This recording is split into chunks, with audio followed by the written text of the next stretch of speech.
Following nearly 6 months of unrelenting Israeli assault on occupied Gaza, it is my solemn duty to report on the worst of what humanity is capable of and to present my finding: the anatomy of a genocide. The colonial amnesia of the West has condoned Israel's colonial settler project from the violent history of the very birth of the State of Israel.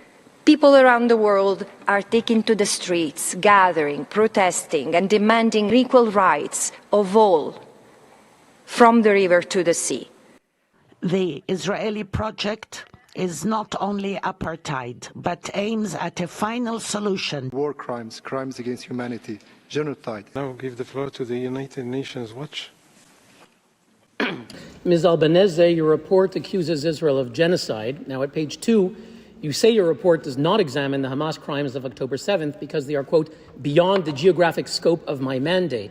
Now, you went on a recent official trip to Australia, all expenses paid by the UN. Could you explain how Australia is within the geography of your mandate, but not the mass murder, rape, torture committed by Hamas terrorists on October 7th, invading Israel from Gaza, kidnapping hundreds of hostages, including babies and Holocaust survivors?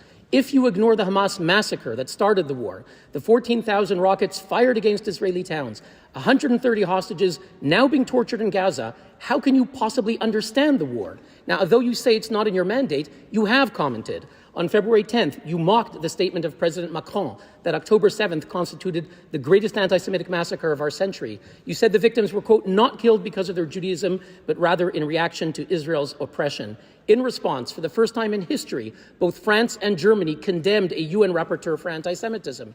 France replied to you that, quote, the October 7th massacre is the biggest anti-Semitic massacre of the 21st century, and, quote, to deny it is wrong. France said it was, quote, scandalous and a disgrace for you to, quote, appear to justify it by dragging in the name of the United Nations.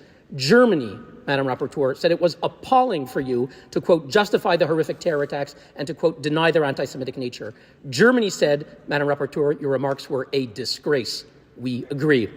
I must recall that all discourteous words or attacks on mandate holders are unacceptable, in particular against the Special Rapporteur in this instance. The comment in our terminology is of respect and dignity. This must be upheld scrupulously